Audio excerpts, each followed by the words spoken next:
Alright, hello there. Today I am going to be dehydrating some beef. And before I start, I'm going to let you know I am not an expert. I have not taken any classes on this. What I have done is just researched what is the safest way to dehydrate meat for our family when we are backpacking or canoe camping. So, first thing you start off with is the leanest beef that you can get. And so I have done that, and I have started to cook it. All you're going to do is cook it till it is completely brown. As you are browning the burger, go ahead and make sure that you get the pieces as small as you possibly can. That helps with dehydrating evenly. You don't want to have big clumps and then also small little pieces. So go ahead and try to get them chopped up as finely as you can. Obviously not too small, or it might fall through the holes in your dehydrator. Okay, the next step is to rinse your burger to get off any fat and grease that is still there. And I try to do a really good job of getting off as much fat and grease as I possibly can. It is the fat that is going to make it go rancid, and that's what will make you sick. And I personally don't like to be sick, so I try to rinse this off as much as I possibly can. Return the meat to the pan. I do this just to burn off any excess water that might still be in the hamburger meat. And then this is when I season it. Because we've gotten rid of all the grease and the fat, that's all the taste and yumminess that goes with burger. And so I season it during this step. And for this batch, I'm going to do some minced onion and some garlic. I'm going to put that in there. A lot of times I will do taco seasoning.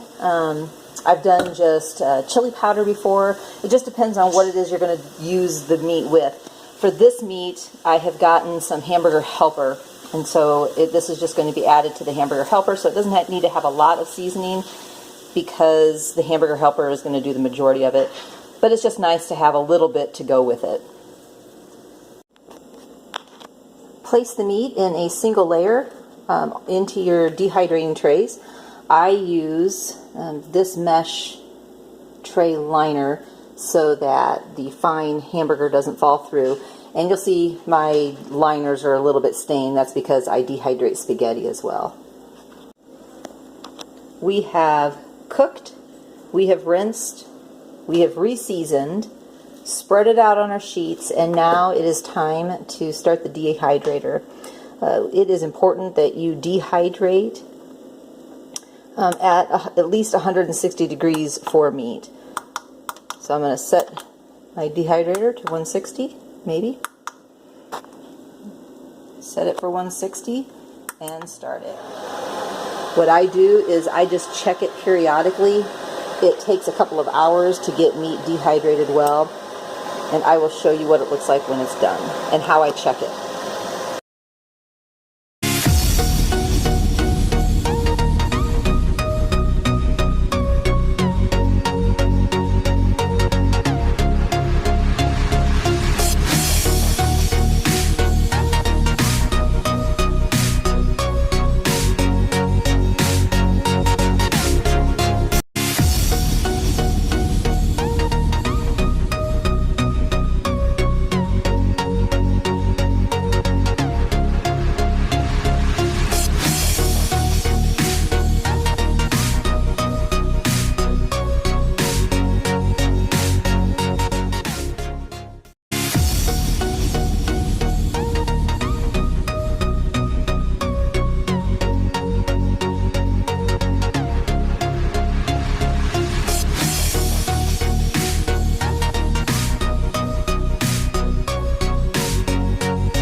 The hamburger finished dehydrating last night, but we were watching a movie and I did not want to mess with this step when it was so late.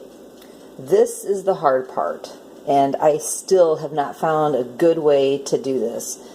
Now I have to be able to take the burger and put it into Ziploc bags. When we are backpacking, we use freezer bags because we freezer bag cook. We do not mess with cleaning pots and that kind of a thing when we're backpacking.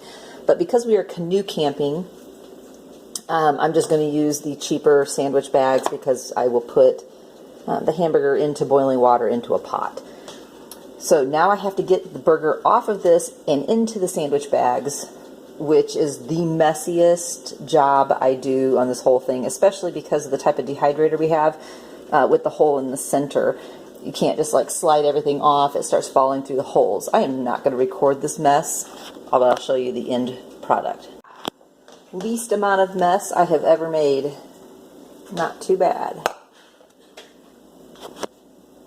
Alright, now the hard part is figuring out how to divide up the burger. Obviously, most of these meals are going to call for a pound of burger, and I can't give a pound of dehydrated burger as easily as you can weigh out, a pound of uncooked burger. And so what I'm going to do for this is I'm just going to give as much as I can to our chili, just because I like a chili being very meaty. And for the other three, I'm just going to divide it out equally. I have about 2.5 pounds of dehydrated burger here. And it's basically just a guessing game. One of these days I might actually figure out the real measurements, but for now, it's just guesses. Okay, Disciple was standing here during that last segment, and I need to clarify, that was 2.5 pounds of burger that I dehydrated. It was not 2.5 pounds worth of dehydrated meat. So, anyway, this is the finished product. I take everything out of the box, repackage it, mainly just because I don't like the way the boxes fit into our food barrel when we're canoe camping. And of course, when we are backpacking, I just don't want the weight. I do not put the directions on any of these. The directions are exactly the same for all of it. You put water in, you boil it, you turn it down, and you let it simmer. Well, when we're backpacking or canoe camping, we're not going to do that. I'm going to boil the water, and then I'm going to put everything in and just let it soak. That's pretty much what we do for all of the meals. Also, I don't pay attention to how much water it tells me to add because I'm putting in dehydrated burger and it's going to soak up more water than it would normally if it was just cooking and simmering and that sort of thing. So it's just an add as needed type of a deal. Sometimes I hit it right on the head, sometimes I do not. I have also added in here our dessert for each night. The bag itself becomes our garbage bag for the next day. So that's why I use these Ziploc bags to store everything in, because they become the garbage bags that we use the next day.